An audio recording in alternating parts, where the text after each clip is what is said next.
melahirkan, punya anak, menyusui, dan sebagainya, itu memang tetap harus dievaluasi. Kadang-kadang yang menimbulkan keluhan itu kadang-kadang yang luka setelah operasinya itu. Jadi jantungnya memang harus dilihat lagi. Demikian Dokter Yoris.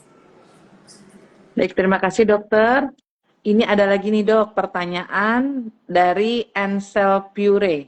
Dok, apakah anak dengan penderita PJB itu bisa hidup normal nggak dok?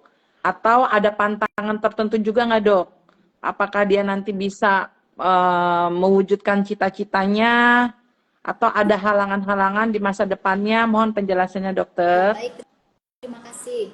Jadi anak-anak penyakit jantung bawaan, fungsi kita melakukan perbaikan atau memperbaiki kondisi jantung menjadi itu biar tumbuh kembang. Kalau misalnya anaknya masih punya keinginan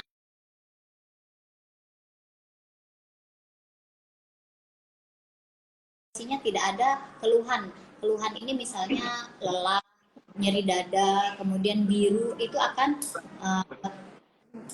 sekaligus terperbaiki kalau jantungnya diperbaiki sehingga aktivitasnya bisa kembali normal seperti biasa. Jadi tidak ada hal anak bisa menjadi cita-cita menjadi banyak anak-anak yang dengan kelainan PJB itu banyak yang menjadi dokter, ada insinyur, kemudian kerja di kantoran, direktur, itu bukan hal yang tidak mungkin. Jadi semua juga bisa berprestasi selama kondisi fisiknya bagus. Makanya harus diperbaiki dan dioptimalkan semaksimal mungkin kelainan jantung bawaan ini. Baik dokter. Dok, mungkin ada pertanyaan juga nih dok dari netizen. Jadi kalau ibu hamil dok, untuk mencegah terjadinya kemungkinan jantung bawaan pada bayinya, apa saja yang harus dihindari dokter? Kalau untuk ibu hamil sebetulnya menghindari resiko anak tidak kena penyakit jantung bawaan itu ya hidup sehat ya sebetulnya. Tapi apakah ini apakah memang ada kelainan tidak, itu perlu lakukan screening. Nah, screening pada ibu hamil itu kalau terkandungan itu ada yang subspesialis itu maternal. Kadang-kadang kalau mereka ada hasil feto maternal USG-nya itu ada tuh yang aneh dalam jantungnya, mereka biasanya kolaborasikan dengan kami yang jantung anak untuk dievaluasi apakah memang jantungnya bermasalah atau enggak. Jadi kardiologi anak juga mengerjakan fetal echo namanya, itu untuk mendeteksi kalau memang ibu hamilnya ini tidak ada masalah.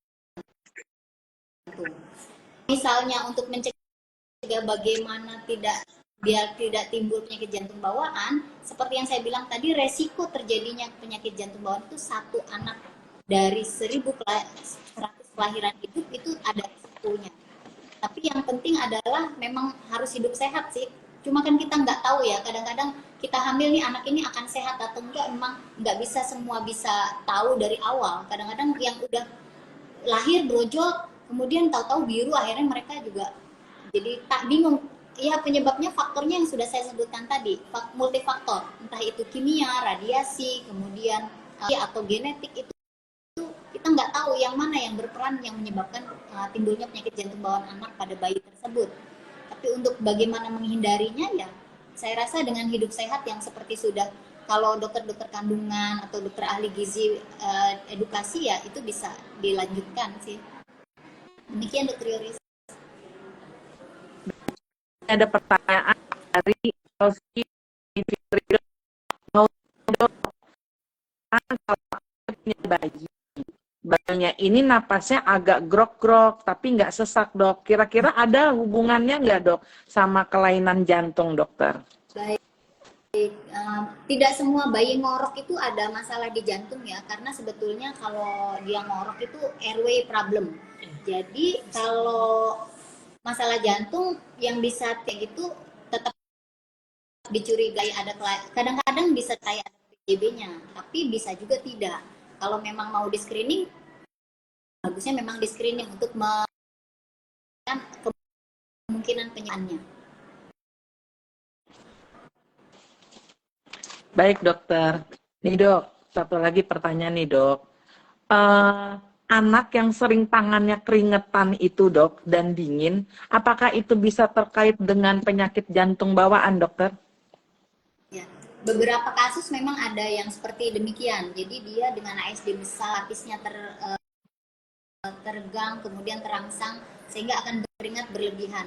Tapi banyak juga yang tidak, karena sebetulnya pengaruh hormonal itu bisa mempengaruhi keringat berlebihan atau hiperhidrosis pada pasien tersebut. Jadi tidak semuanya karena masalah penyakit jantung bawaan. Tapi untuk evaluasi saya rasa perlu juga untuk dilihat ada masalah atau enggak dengan jantung bawaannya. Baik dokter. Dok, ada pertanyaan lagi nih dok. Pada anak dengan PJB dok, saat dewasa nanti tantangan terbesar apa dok yang akan dia hadapi kelak dok? Tapi tantangannya, kalau Iya dok. anak besar ada PJB, PJB-nya harus tahu dulu jenisnya apa. Kalau dia PJB-nya yang sifatnya sianotik, biasanya yang agak berat itu untuk memperbaikinya karena usianya udah lanjut ya. Jadi kalau usianya udah lanjut, kesempatan untuk jantungnya menjadi seperti normal agak susah karena banyak sudah organ yang rusak, termasuk paru-parunya. Kemudian otaknya kadang-kadang sudah terinfeksi dengan kuman-kuman yang sudah tercampur dengan darah kotor di jantungnya. Kemudian akan untuk lakukan exercise atau mobilisasi itu gampang lelah, biasanya begitu. Tapi kalau misalnya dia yang asianotik, justru yang asianotik ini yang suka banyak ketahuan yang begitu biasanya karena nggak dirasa dan nggak di screening, akhirnya ketahuannya pas udah besar. Nah yang menjadi tantangan ya asal ya sebetulnya kalau selama masih bisa diperbaiki, cepat diperbaiki sebelum semuanya menjadi rusak gitu. Jadi tantangannya ya sudah ada keluhan cepat untuk bisa melanjutkan kehidupannya, intinya sih demikian dokter Yoris. Baik dokter. Baik dok. Sepertinya sudah tidak ada lagi pertanyaan dok dari netizen-netizen kita pagi hari ini. Izinkan saya untuk merangkum ya dokter penjelasan terkait penyakit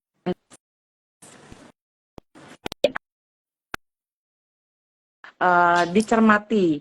Pertama, untuk mencegah terjadinya penyakit jantung bawaan pada anak adalah bagi ibu hamil diharapkan untuk selalu kontrol rutin ke dokter kebidanan, spesialis kebidanan kandungan dalam rangka screening terkait adanya penyakit jantung bawaan. Yang kedua, diharapkan ibu-ibu hamil dapat menerapkan gaya hidup sehat, baik soal aktivitasnya maupun nutrisi yang masuk ke dalam tubuh untuk mencegah risiko terjadinya penyakit jantung bawaan.